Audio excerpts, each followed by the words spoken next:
Okay, kasi yung question ko lang simple. Kasi di ba parang hindi naman kayo talaga professional singers.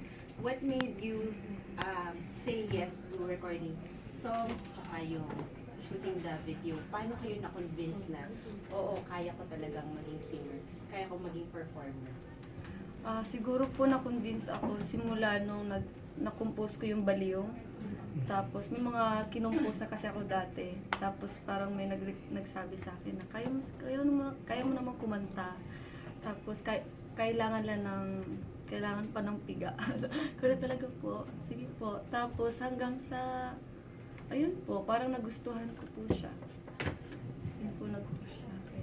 Meron bang tao na nag-convince sa'yo? Tsaka paano ka niya kinonvince? May tao. May naniwala na Kaya mo. sa kakayanan kong kumanta o mapabila ko sa mga music industry po. Kasi minsan may isang tao maniniwala sa kung anong meron ka. Kaya ikaw yung bahala. Choice mo kung ipupush mo o hindi. Ayun po. At saka ang unang maniniwala ay ikaw mismo sa sarili mo bago sa ibang tao. Edward, what made you say yes to recording and pursuing a career in music? Kasi I'm one of those people na it's never enough for me, yung achievements ko. Whatever it may be, small or many, I always want to achieve more.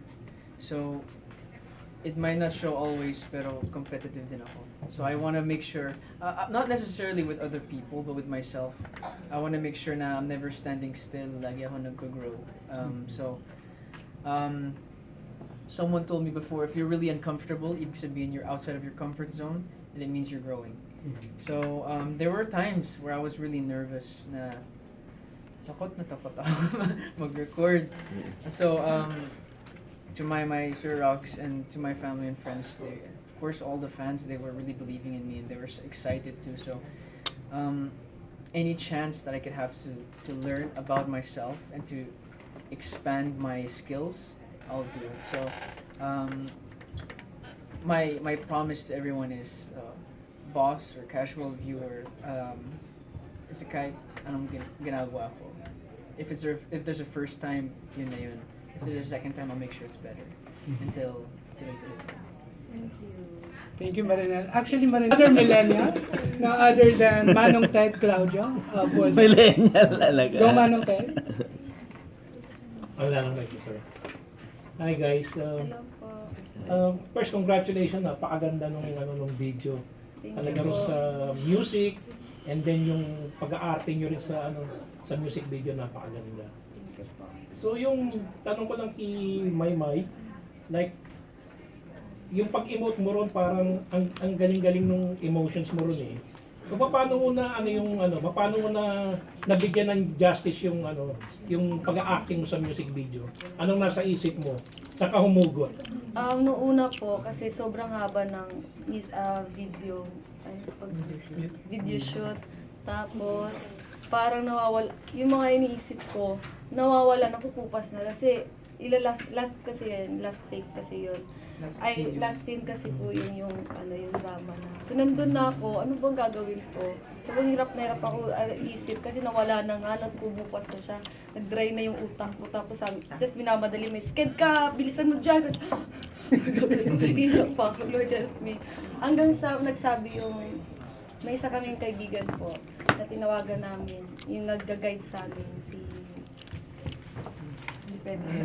Oo. Kasi yung nag-workshop sa amin, sa acting, sinabi niya na pagod ka na sa kakaisip. So, kung be in the moment ka na lang. yung iniisip mo.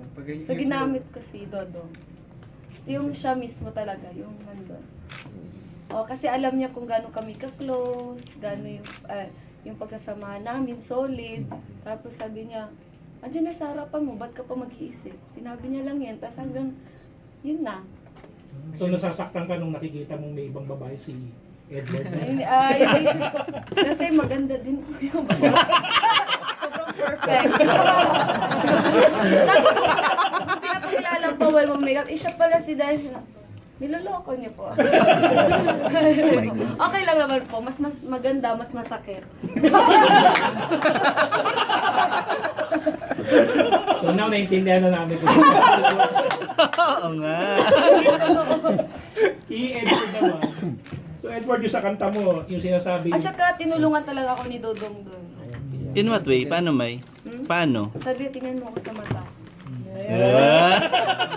akala mo pinagseselos ka talaga. Kaya, Hindi kasi yung mahirap yun, yung scene before yung drama, yung ending scene, nung naglakad kami dun sa outside. So, we had to shoot at first kasi it was getting dark na. Kaya mahirap kasi from happiness, you go straight to, yeah. Kaya mahirap yun, so, ayun. Sorry, ano ba yung yung sa kanta mo na No yung one else. perfect timing. So when do you think is the perfect timing na sabihin mo sa isang tao na minamahal mo na gusto mo siya? Walang perfect timing. Kasi ang daming, gusto ko talaga sasabihin kasi everyone thinks na may perfect timing. And if you wait too long or if you don't wait at all, mahihirapan ka talaga. Walang perfect timing. You have to feel it. I've experienced a few moments in my life na may perfect timing, but I didn't plan it. You can't plan a perfect moment kasi pag masyadong planned yung mangyayari or yung date or whatever you choose, may expectation ka for her reaction. At kung hindi aabot yung reaction niya sa expectation mo, sasaktan ka. And you will be disappointed and it will throw off the whole moment. Kaya, I don't know when the perfect moment is, pero sure ako, pagdating ng moment na yan, I will take my chance. Thank you. Very well said. Thank you. Okay.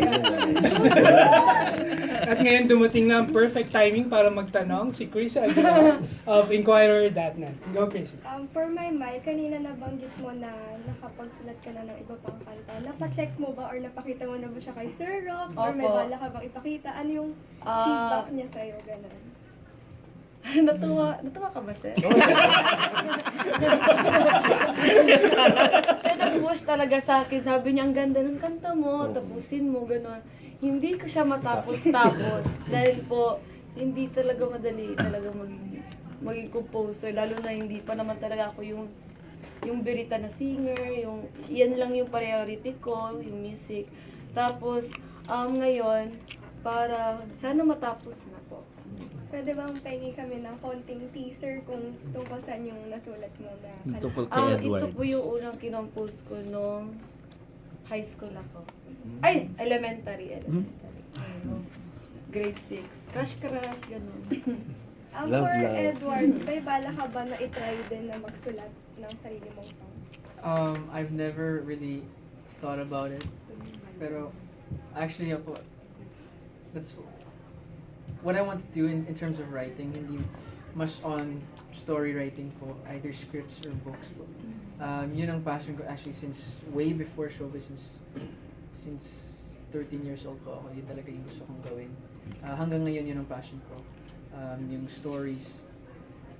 Actually, weird na artist po ako kasi before, what I really want to achieve was yung the man behind the scenes, yung scriptwriter or director. So, hopefully, through what I'm doing now, abot ko pa rin yung mga Pero nakaka-proud po si Dudong kasi ano po siya, kahit nahiya siya kumanta, may boses po talaga siya. Yes. Thanks, Mom. Tapos pag nagre-record siya, like meron kaming pang-mall show na recording, gusto niya, andyan ako para i-ano po. Para comment. Pero magaling na po talaga siya, nahihiya lang po. Maganda na yung boses niya. Okay, we are down to our last two questions. We have a question from a tenor himself. Wala iba kundi si Tito Wilbur. Go Wilbur. Si Roxy kasi yung, I find it very ironically beautiful. The song is not happy, and it is sung by a girl who has a very, very happy nature, and whose measure of charm is really very big, you know. And who everybody loves, no? Si Maymay. Who thought about the story concept or storyline ng MTV? Sino gumawa niya? Did you guys thought about it? No, Sino actually, nagconcept? hindi. May team kasi yan eh. Okay. Syempre, ang lead ng team niyan si Jeff, yung promo namin. Si Jeff, yeah. Siya ang lead ng promo ng Maymay and Edward. At siya din yung nag-lead sa music video. Actually, may team, may sinadjust si Roxy na team, na director. Si Miko Pelino ang director. Siya din ang nagsulat or nag-narrative siya na rin. Based din sa song din yung ginawa niya. So, Ayun. You can see there kasi somebody who is very charming and lovable singing a song that is not happy. And syempre you will be transfixed eh. Gusto mo talaga hintayin kung ano mangyayari sa kanya. In the end, ang laki pala nung bawi. Yeah. The guy chose to be with her. So that was very wise, no? Yeah. That's just a comment I got. Tsaka pinag-isipan talaga ng team talaga kung paano yung... Kasi pag hindi namin ginawa ng ganon, maraming magre-react, maraming magko-question, alam mo naman. Alam mo naman. Diba? So Alam mo kailangan na. brainstorm talaga kami kung paano yung ending, paano yung flow ng story, tapos may suggestions si Sir Roxy, tapos si Jeff din, hanin-han nakikipagtulungan sa director. So yun, kailangan pinag-isipan talaga siya para mag-come up tayo ng ganun kaganda, tsaka ganun ka-perfect na music video. Ang kuwela pati, lumabas pati doon yung bantery ng love team nila. Imbes na akbayan ni Edward, so binubuo niya na gano'n. Yeah. Kuwela yung love team. And it's very lovable. Tsaka relatable talaga siya. Pag pinapanood mo, parang, wow, parang totoong nangyayari. Yes. So, totoo siya na situation. And you have a very beautiful voice. Thank you po, sir. Coming from a tenor. Of course, coming from... Kinonsider niyo bang hindi happy ending yung huli? Pinag-isipan niyo din na para pag-usapan, Actually, di ba? part yun sa usap. Pero syempre, kailangan yung bawi, kailangan masaya lahat. So, ayun. Tsaka itong music video na to para siyang connected dun sa single ni Edward na No One Else. So para siyang tawid na kwento dun sa No One Else. Ayun. So para siyang to be continued ng Kakayanin. Ayun. In English. You want to, diba, you want to improve. Sorry. Yung sinabi ka kanina na you want to expand, diba, Edward? So, ano pang field yung gusto mong tahakin or i-try na iba? Para sa akin talaga yung main focus for me at the moment, I really want to get better at acting at hosting po. Siyempre ngayon, every Sunday, we're with one of the best hosts in the Philippines, si Kuya Robbie. So, lahat ng advices niya, yung lessons that he's giving to us, we're using it, both of us, to get better as well. Kasama din si Donnie. Si Donnie kahit younger, experienced din siya. So, we learned from each other.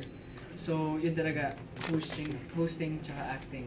And of course, singing and dancing will always be something na is continuous. For example, on ASAP, you'll always be dancing as well. Kaya, in general, ayoko na may weakness ako. So, para hindi kasi I'm a warrior. Kaya mas gusto ko na I'm prepared in everything. Kasi focus on one and then parang mahina yung ibang crafts. So, Warrior ka daw? Warrior? warrior. Warrior. Warrior. Okay, warrior. Parang warrior. That's my nugget. Thank you, MJ. And so, millions of fans of Mayward. Ayan. Unang-una, gusto kong magpasalamat sa lahat ng fans ng Mayward sa continuous support na binibigay at love na binibigay nila kay Maymay and Edward. Salamat sa laging pagsuporta nyo sa kanila. Salamat sa laging pagtitrending, sa pag-views, sa streams, pagbibili ng records nila. Sobrang appreciate ko kayo and sobra talagang supportive kayo sa Mayward. And gusto ko rin pasalamatan lahat sa pumunta, sa suporta nyo. Thank you so much. And gusto ko rin pasalamatan yung team ng Star Pop team para i-mount tong vlog ko natin. Siyempre kay Jeff, ang head ng promo and marketing namin. Si JP ang assign marketing for Star Pop. Siyempre kay Sir Roxy Liquigan na sobrang supportive sa Star Pop and sobrang love niya ang Mayward. And yun, gusto ko rin pasalamatan yung production team ko for the song No One Else. Ang arranger nito ay si No One Else is si Tommy Katigbak, sinulat ni Tricia Campanier. Tapos backup vocals ni Yosha Unasan and mix and mastered by Dante Tañedo ng Bell House Studio. Ganun din sa Kakayanin na kanta, composed by Milaine and Marlon Nabia. Arranged by Ian Inigo, backup vocals by Yosha Unazan, and mix and mastered by Dante Tañedo of Bell House Studio. So, yun yung team, yung behind na team ko na nag-create ng track na yun for them. Yun, thank you so much. Salamat. Okay, thank you, Rox. Best Actor, Edward. I just want to say, of course, thank you to all of you spent your lunch here with us. And thank you for, syempre sa lahat, actually, totoo to from the heart. Salamat sa lahat ng Mayward fans. The people who have been there supporting us since day one. The people that pushed us to further and widen our horizons as well. And the people who are always there for us when we ourselves have little faith in who we are. You guys are always the people who have our back. So maraming salamat and thank you talaga for all the trending, for all the support. And you're single. And of course, No One Else po is on Spotify, iTunes now, and lyrical videos also on YouTube. And abangan niyo po yung music video that is in the works now. Yay, congratulations. And of course, international runway superstar and beauty queen and concert queen. My. Love you na.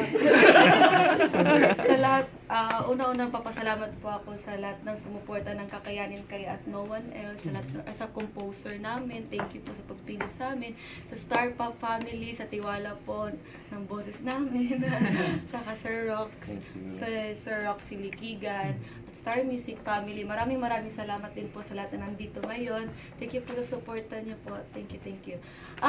Sa lahat ng mga Mayward fans, Mayward family, mahal na mahal ko kayo. Maraming salamat kasi kahit hindi mo naman kami lagi nakikita sa TV, pero andyan kayo araw-araw sumusuporta sa amin.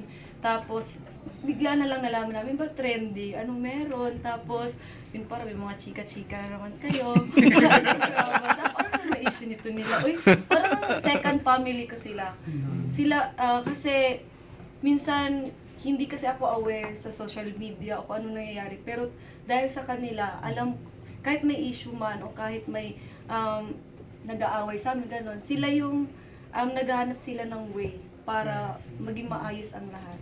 Kaya kapag sinasabi nila, may nababasa sa'yo, gano'n, nagbabasa lang ako ng mga comments nila na naging okay na ako kasi sobrang positive nila.